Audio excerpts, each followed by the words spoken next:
ரூபா பன்னு இருந்தா போதுங்க. இந்த வாயில வச்சதுமே கரையக்கூடிய இந்த ஸ்வீட்டை வந்து ரொம்ப சூப்பரா செஞ்சிடலாம். 5 ரூபா பன்னு வச்சு செஞ்சோன்னு சொன்னா யாருமே நம்ப மாட்டாங்க. ரொம்ப காஸ்ட்லியான ஸ்வீட் போல ரொம்ப சூப்பரா இருக்கும். நம்ம பேஜை ஃபாலோ பண்ணி ஒரு லைக் பண்ணிக்கோங்கப்பா.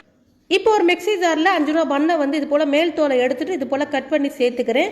இது கூடவே ஒரு 3 முட்டை சேர்த்துக்கிறேன். அரை கப்பு அளவுக்கு காய்ச்சி ஆற வச்ச பால், அரை கப்பு அளவுக்கு சர்க்கரை, இதில் கொஞ்சமாக வெண்ணிலா எசன்ஸ் சேர்த்துக்கிறேன். வெண்ணிலா எசன்ஸ் இல்லாட்டினா ஏலக்காய் சேர்த்துக்கலாம். நல்லா அரைச்சி எடுத்துகிட்டு வந்துட்டு இப்போ சுகர் கேரமல் பண்ணுறதுக்கு ஒரு 4 டேபிள் ஸ்பூன் சர்க்கரையில் 1 ஸ்பூன் அளவுக்கு தண்ணி சேர்த்து நல்லா கேரமல் பண்ணி ஒரு பாத்திரத்தில் இது போல் கேக் ட்ரையில் ஊற்றிக்கிறேன். கேக்கு ட்ரையில் உள்ள கேரமல் நல்லா செட் ஆனோன்னா அதுக்கப்புறம் நம்ம ரெடி பண்ணி வச்சுருக்கிறத ஊற்றிட்டு ஒரு பாத்திரத்தில் தண்ணி ஊற்றிட்டு அதில் தூக்கி வச்சு ஸ்டாண்டு போட்டு இப்போ அதில் நான் எடுத்து வச்சுட்டு ஒரு 25 நிமிஷம் வேக வச்சுக்கிறேன். நீங்கள் இட்லி பாத்திரத்தில் கூட வேக வச்சுக்கலாம். 25 நிமிஷம் கழிச்சு பார்த்தா ரொம்ப சூப்பராக வெந்து வந்திருக்கு. இது நல்லா ஒரு அரை மணி நேரம் ஆற வச்சுட்டு அதுக்கப்புறம் ஒரு தட்டில் வந்து இது போல் கட் பண்ணி பார்த்தா ரொம்ப சூப்பரான புடிங் ரெடி. நீங்கள் செய்து பாருங்கள். லைக் பண்ணி ஷேர் பண்ணுங்கள்.